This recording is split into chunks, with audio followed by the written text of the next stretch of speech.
Hello friends, இன்னைக்கு சூப்பரான மரவள்ளிக்கிழங்குல போண்டா எப்படி செய்யறதா பார்க்க போகிறோம். ரொம்பவே ஈஸியான ரெசிபி, சூப்பர் டேஸ்ட்டாக இருக்கும். இதை சாப்பிட்டு பழகிட்டோம் அப்படின்னா வேற எதுவுமே எந்த வித போண்டாவுமே பிடிக்காது. அந்த அளவுக்கு டேஸ்ட் வைஸ் நல்லா இருக்கும். அதிகமாக எந்த பொருளுமே சேர்க்காம ரொம்ப கம்மியான பொருட்கள் சேர்த்து செய்யணும். அப்போ தான் இது டேஸ்ட் நல்லாயிருக்கும். கண்டிப்பாக ட்ரை பண்ணி பாருங்கள். வாங்க எப்படி செய்யறதுன்னு பார்க்கலாம். மரவள்ளிக்கிழங்குல வடை செய்யறதுக்கு ஃபஸ்ட்டு மிக்ஸி ஜாரில் சின்ன வெங்காயம் சேர்த்துக்கலாம். சின்ன வெங்காயம் ஒரு 12 சின்ன வெங்காயம் போல் எடுத்திருக்கேன். நான் ஒரு நார்மல் சைஸ் சின்ன கிழங்கு தான் எடுத்திருக்கேன்.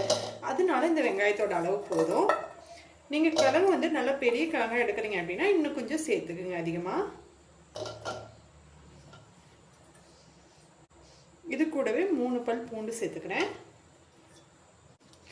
காரத்துக்கு ஏற்ற அளவுக்கு வரமிளகாய் சேர்த்துக்கலாம். இது எண்ணெயில் ஃப்ரை பண்ணுறதுனால கொஞ்சம் அதிகமாகவே சேர்த்துக்கலாம். காரம் அந்தளவுக்கு தெரியாது. ஒரு டீஸ்பூன் அளவு சோம்பு சேர்த்துக்கலாம்.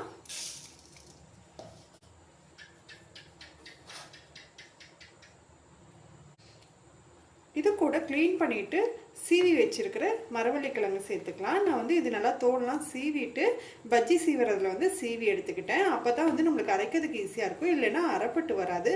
செக்கில் நீங்கள் ஆட்டுற மாதிரி இருந்து அப்படின்னா இடிச்சிட்டு சேர்த்துக்கலாம். இது நான் மிக்ஸி ஜாரில் அரைக்கிறதுனால இப்படி சீவி எடுத்துக்கிட்டேன். இதை ஒரு 2 பேட்சாக நான் அரைச்சி எடுத்துக்கிறேன். தண்ணி எதுவுமே சேர்க்கக்கூடாது. சப்போஸ் உங்களுக்கு ரொம்பவே அரையில அப்படின்னா ஒரு 2 டீஸ்பூன் அளவுக்கு மட்டும் தண்ணி சேர்த்துக்குங்க. தண்ணி சேர்க்காம அரைச்சோம்னா தான் நல்லா கெட்டியாக வடைக்கு கரெக்டாக இருக்கும்.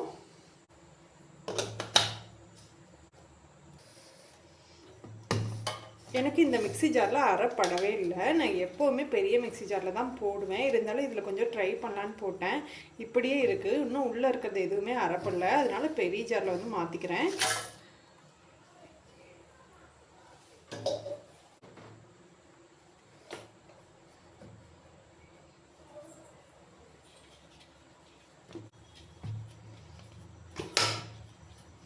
இது இந்த அளவுக்கு அரைச்சிருக்கு. இப்போ நம்ம மீதி இருக்கிற கிழங்கையுமே சேர்த்துக்கலாம். அப்போ தான் அரைப்படும். இல்லை அப்படின்னா நீங்கள் தனியாக போட்டிங்க அப்படின்னா அரைப்படாது. இது பாதி அரைச்சதுக்கப்புறம் இதையும் போட்டு நல்லா ஒரு கரண்டி வச்சு இல்லை ஸ்பூன் வச்சு நல்லா அமுத்தி விட்டுட்டு அதுக்கப்புறமா அரைச்சி எடுத்துக்குங்க.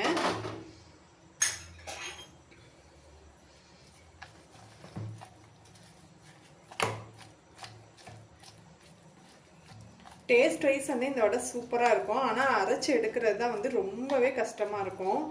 இதே செக்கில் அரைக்கிறோம் அப்படின்னா நம்ம ஈஸியாக அரைச்சிடலாம். மிக்சியில் அரைப்படுறது ரொம்பவே கஷ்டமாக தான் இருக்கும். இதை அப்படியே வச்சு அரைச்சி எடுத்துக்கலாம். நான் ஒரு வழியாக அரைச்சி எடுத்துட்டேன்.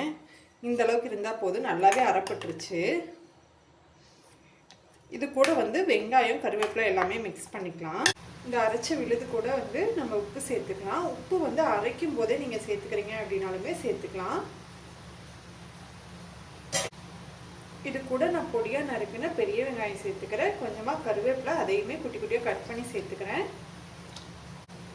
இதெல்லாமே சேர்த்து நல்லா மிக்ஸ் பண்ணி எடுத்துக்கலாம். வேறு எதுவுமே சேர்க்க தேவையில்லை. மல்லி இலையெல்லாம் எதுவுமே சேர்க்க வேணாம். சேர்த்தா அதனோட ஃப்ளேவர் எதுவுமே தெரியாது. குச்சிக்கிழங்கோட டேஸ்ட் வடை போடும்போது சூப்பராக இருக்கும்.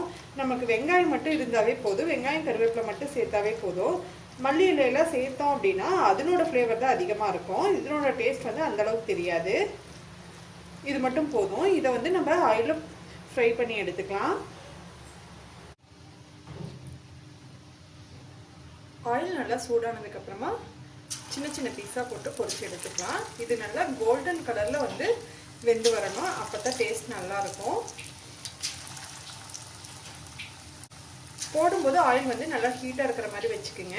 அதுக்கப்புறமா குறைச்சிடுங்க.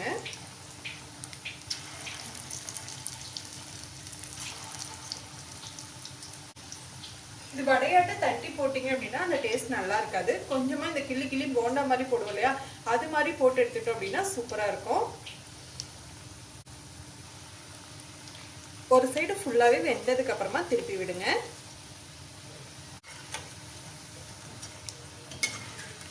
இது எடுக்கும் போதே நல்லா வெயிட் நல்லா குறைஞ்ச மாதிரி அப்படியே காற்று மாதிரி இருக்கும். அந்த டைமில் எடுங்க. நல்லா செவந்து வந்ததுக்கப்புறமா எடுங்க. கோல்டன் கலரில் நல்லா 2 சைடுமே எல்லா சைடுமே கோல்டன் கலரில் ஆகிடணும். அப்போ தான் டேஸ்ட் நல்லாயிருக்கும். அவ்வளோதான், எல்லா சைடுமே நல்லா வெந்து வந்துருச்சு. இப்போ வந்து நம்ம எடுத்துடலாம். சூப்பரான ரெசிபி, கண்டிப்பாக சாப்பிட்டு பாருங்கள். இந்த டேஸ்ட் பிடிச்சிருச்சு அப்படின்னா நீங்கள் வந்து எப்போவுமே மரவள்ளிக்கிழங்கு தேடி தேடி வாங்கி செய்வீங்க. இந்த ரெசிபி பிடிச்சிருந்ததுன்னா லைக் பண்ணுங்கள், ஷேர் பண்ணுங்கள், கமெண்ட் பண்ணுங்கள். கண்டிப்பாக எங்கள் சேனலை சப்ஸ்கிரைப் பண்ண மறந்துடாதீங்க ஃப்ரெண்ட்ஸ். தேங்க்யூ.